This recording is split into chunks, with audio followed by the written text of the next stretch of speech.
untuk bersahabat dengan Al-Quran. Allah buka pintu siapa saja, tidak harus keluarga ustadz, tapi kata Allah, aku ingin tunjukkan bahwa Quran ini masuk ke setiap rumah, ke setiap level, dan aku akan muliakan mereka. Anak-anak Najah ini mungkin dari segi fisik ini tidak sempurna seperti yang lain, tapi itu adalah wasilah untuk Allah jaga hafalannya. Ar-Rahman 'allamal Qur'an khalaqal insan 'allamahul bayan.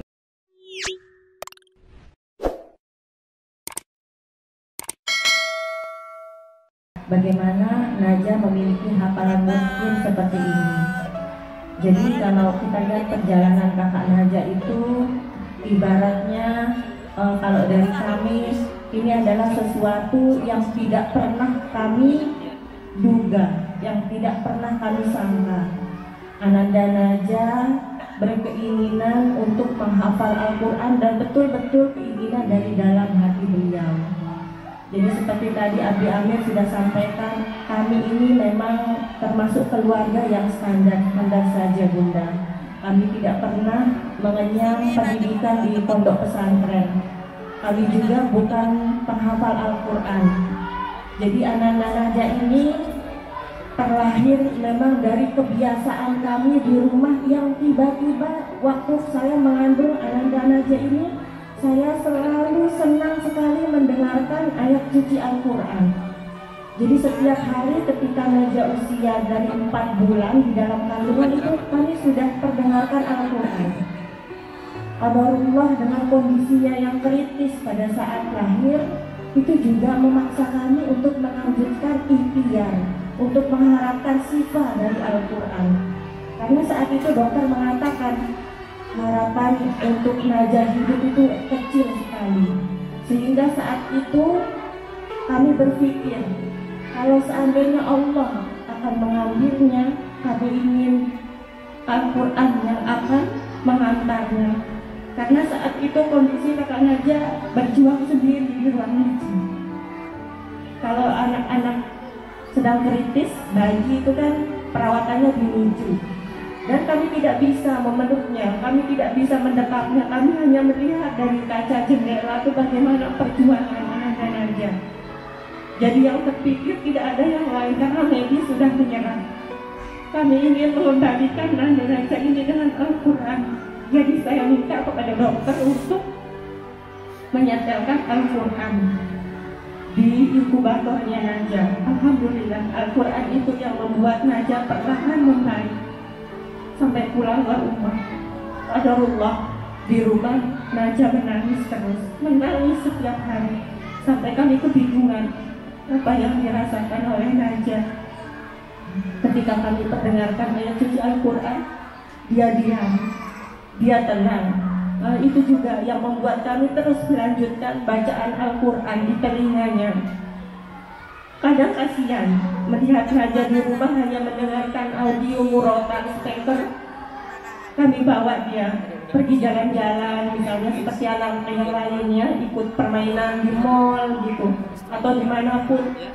Dia selalu tidak tenang, dia selalu mama pulang, Najah mau ngaji gitu. Sampai saya kalau bawa keluar itu terasa seperti sebuah teguran gitu, ya Allah. Ternyata anak ini menginginkan yang lain, dia bukan menginginkan dunia. Kami bawa pulang, kami setelkan lagi murotal, begitu seterusnya. Sampai akhirnya Nanda Najah ini hafal Al-Quran 30 juz dalam waktu 10 bulan. Tidak mau makan, tidak mau tidur kalau belum dapat hafalannya. Selalu seperti itu. Malam-malam disuruh tidur kakak, bobo, sudah jam 12 malam, Najah belum hafal, Mak. Gak apa-apa besok dilanjutkan, gak mau. Najah mau hafal dulu. Begitulah semangat perjuangan Ananda Najah. Sampai ketika Allah berikan anugerah hafalan 30 juz, Najah tidak berhenti. Saya selalu terpaku dengan kebesaran Allah.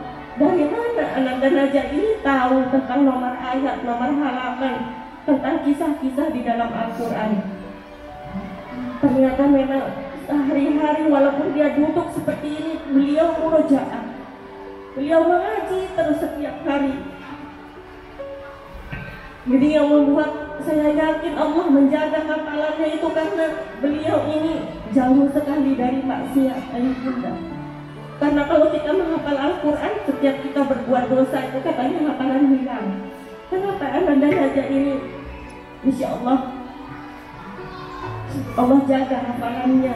Saya kadang-kadang bingung, kenapa bisa selama saya mendampingin Anda Najah sejak umur dia 8 tahun menghafal Al-Quran sampai sekarang detik ini Anda Najah tidak pernah terlupa dan tidak pernah salah sekalipun. Sampai saya rasa, ya Allah, Engkau sungguh yang menjaga Al-Quran, ya Allah.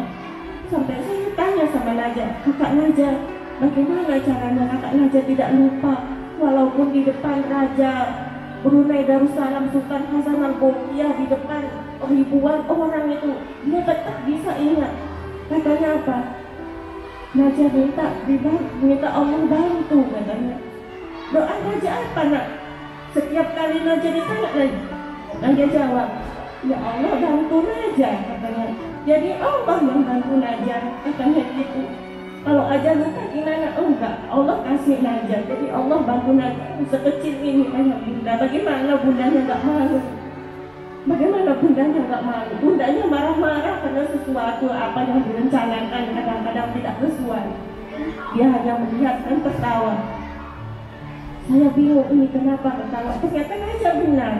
Kita kadang-kadang terlalu memikirkan dunia. Apa yang kita harapkan tidak sesuai kita inginkan, kita marah, kita emosi. Najah hanya tertawa. Saya malu sama Najah diketawain masalah itu, kok kita jadi marah-marah gitu. Jadinya udah seperti itu. Ternyata dari perjalanan saya mendampingin Anda dan Najah, saya bisa menemukan jawabannya kenapa apa hafalan Anda dan Najah ini terjaga. Mungkin itu rahasia yang Allah berikan Anda dan Najah ini. Mungkin dari segi fisik ini tidak sempurna seperti yang lain, tapi itu adalah wasilah untuk Allah jaga hafalannya. Beliau tidak pernah mengerjakan maksiat baik dari mata, dari pendengaran maupun dari kedua tangan dan kakinya. Karena apa? Apa yang masuk di badannya Anda dan Najah disortir dari tangan kami. Kalaupun itu barangnya tidak benar masuk ke Anda dan Najah, itu dosanya ke kami, bukan ke beliau. Kalaupun nanti dia minta sesuatu, kalau kami berikan itu tidak baik, itu bukan salah beliau, tapi yang kami berikan itu adalah pertanggungjawabannya di kami. Jadi agak berat memang. Kakak Najah ini terjaga sekali dari maksiat, dari dosa apapun. Termasuk sekarang nonton YouTube.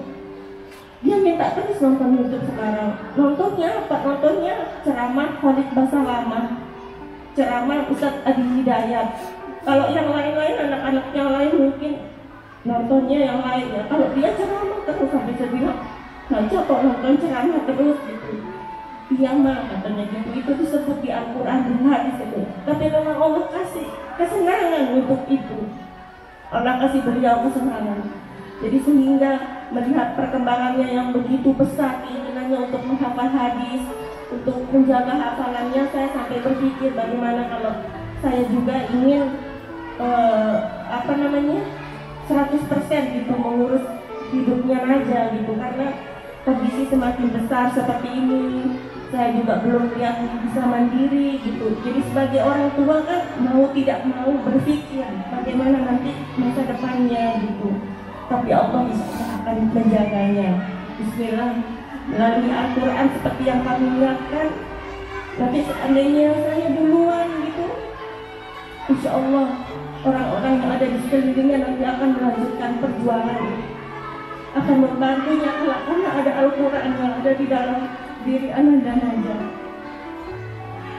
Jadi kita sebagai orang tua, apapun yang Allah berikan amanah itu, baik itu anak yang spesial, anak yang biasa, itu semua adalah ujian. Tapi itu tidak menyurutkan keinginan saya. Ya Allah, saya ingin anak saya walaupun dia berkebutuhan khusus, Allah muliakan dengan Al-Quran, ya Allah. Saya ingin, ya Allah, walaupun anak saya ini berkekurangan, ya Allah, tapi saya ingin dia dimuliakan karena Al-Quran, ya Allah. Itu doa terus kami yang menguatkan kami terus menerus untuk mendampinginya. Dan satu doa saya sebagai orang tua adalah supaya kakak Najah ini tetap istiqomah menjaga hafalannya. Sampai-sampai sakit takutnya saya dia akan melupakan Al-Quran. Nanti saya berdoa, ya Allah, jika suatu saat saya tidak bisa menjaga anak-anak Najah dan hafalannya, lebih baik kau ambil, ya Allah. Lebih baik kau ambil. Saya tidak akan bisa terima kalau seandainya nanti saya melihat dia sudah tidak bersama Al-Quran. Sudah cukup, ya Allah. Itulah saya benar-benar merasakan bagaimana mukjizat dan keajaiban Al-Quran itu. Seorang anak yang tidak bisa apa-apa, yang dulu selalu membuat saya takut bagaimana nanti mengurusnya, bagaimana nanti mengangkat ke sana kemari. Ternyata anak ini membawa saya keliling kemanapun, membawa saya kemanapun ayah bunda. Yang dulu saya karena apa itu? Karena Al-Quran. Karena Al-Quran. Maka dimanapun kita berada sebagai orang tua, marilah sekarang kita mulai untuk mendekatkan anak kita dengan Al-Quran. Mari kita hadirkan keajaiban Al-Quran itu di rumah kita, ayah bunda. Kita tidak akan pernah tahu doa mana yang Allah kabulkan. Terus kita berdoa untuk anak-anak kita, supaya anak-anak kita tetap selalu bersama dengan Al-Quran. Karena Al-Quran yang akan selalu menjaganya. Insya Allah, bismillah ayah bunda, pasti kita bisa. Bapak Ibu semua yang Allah muliakan, beberapa pelajaran dari apa yang telah kita dengar. Yang pertama, keluarga Najah ini keluarga standar seperti yang Ibu tadi ceritakan. Dan Abi Amir selama menjadi juri Hafiz Indonesia, rata-rata peserta Hafiz Indonesia itu orang tuanya standar. Jarang, bahkan hampir tidak ada yang bapaknya ustadz. Jarang. Atau ibunya bapaknya Hafiz, enggak, jarang. Tapi rata-rata ada bapaknya polisi, ada bapak ibunya pemulung, ada bapak ibunya dia bekerja mencuci pakaian di rumahan dan seterusnya. Jadi ini pelajaran Bunda bahwa untuk bersahabat dengan Al-Quran, Allah buka pintu siapa saja. Tidak harus keluarga ustadz, tapi kata Allah, aku ingin tunjukkan bahwa Quran ini masuk ke setiap rumah, ke setiap level, dan aku akan muliakan mereka dengan Al-Quran, dengan caraku, kata Allah. Jadi Allah punya cara sendiri. Kalau kamu mau, sekalipun rumahmu gede, kamu miskin, kamu tidak punya apa-apa, aku akan angkat derajatmu dan aku akan bawa keliling dunia. Nah, Najah diundang ke Brunei. Raja Brunei mencium tangannya. Coba, mana ada raja mencium tangan seseorang? Mana?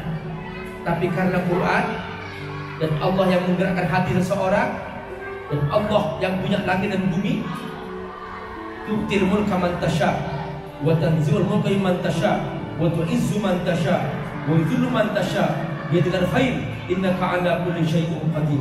Allah yang mengangkat seorang dari raja, Allah yang merendahkan seorang, Allah yang memuliakan seorang. Allah bisa berbuat apa saja. Najah, subhanallah, tidak ada jabatan apapun di muka bumi yang dicium tangannya dari seorang raja, tidak ada. Tapi ini Quran, Allah yang berfirman, maka Allah muliakan. Makanya Allah, ayo mulai hari ini jangan menjadi orang yang lalai dari Quran. Assalamualaikum warahmatullahi wabarakatuh.